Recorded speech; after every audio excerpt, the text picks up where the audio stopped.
Assalamualaikum warahmatullahi wabarakatuh. Perkenalkan nama saya Dewi Utami. Di dalam video ini saya akan menjelaskan beberapa hal tentang novel coronavirus.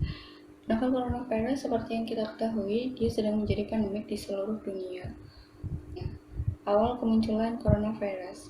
Coronavirus pertama kali diidentifikasi pada tanggal 31 Desember 2019 di Wuhan, China.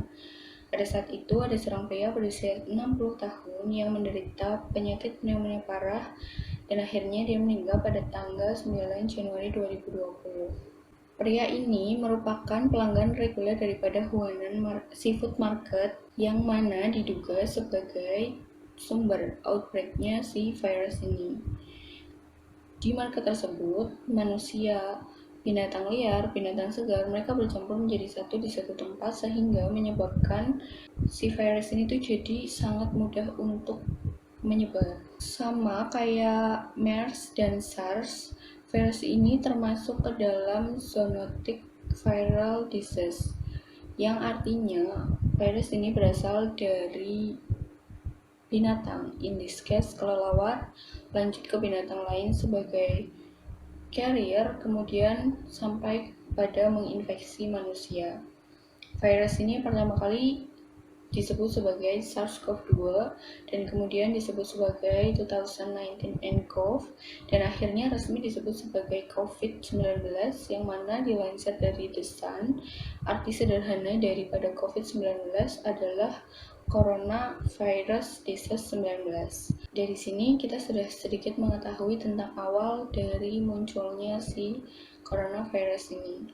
Yuk kita pelajari lebih dalam tentang gimana sih sebenarnya virus corona ini. Virus secara general tidak termasuk dalam living organism layaknya bakteri, karena dia cuma aktif kalau lagi ada di dalam host cell. Jadi dia berfungsi sebagai parasit di semua makhluk hidup, binatang, bahkan manusia. Virus sendiri terbagi menjadi dua, ada DNA virus dan ada RNA virus. Apa bedanya? Di dalam host cell, metabolisme tubuh sel itu banyak bergantung dari proses protein biosintesis, yang mana DNA ditranskripsi menjadi RNA, kemudian ditranslasi menjadi protein. RNA lebih berfokus menyerang kepada proses translasi, sedangkan DNA lebih berfokus kepada proses transkripsinya. Coronavirus termasuk ke dalam RNA virus, sementara itu corona juga termasuk ke dalam positive sense RNA virus. Apa itu positive sense? Jadi virus ini tuh bisa langsung aktif ketika dia masuk ke dalam host cell. Struktur molekul daripada virus ini itu ada genom atau genetic material. Genetic material adalah linear RNA yang dilindungi oleh protein bernama helical capsid. Yang dilakukan virus setelah dia masuk ke dalam sel atau host cell, yang pertama dia akan mengcopy genom materialnya atau bisa disebut sebagai mereplikasi RNA-nya. Kemudian dia membuat viral protein, yaitu komponen dari badan virus seperti capsid. Karena coronavirus adalah envelope virus, maka bagian luarnya dilindungi lagi oleh lipid bilayer. Dan protein ini tuh sangat penting karena gara-gara membran ini, tubuh kita dan sistem imun kita tuh nggak bisa mengenali virus sebagai foreign object. Kenapa bisa gitu?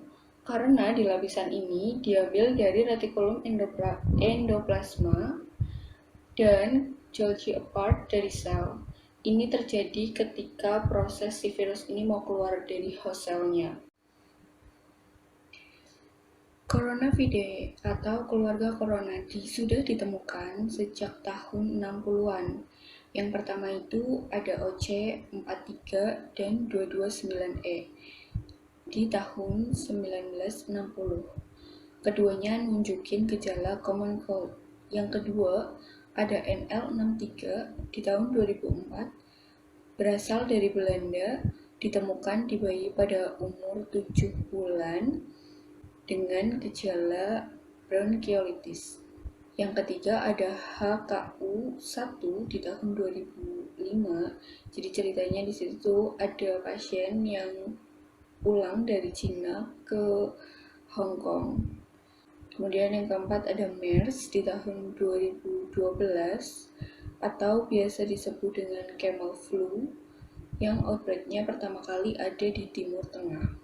Dan yang paling recent ini, yang paling baru ini itu ada COVID-19 atau disebut sebagai 2019 nCoV di Wuhan, China.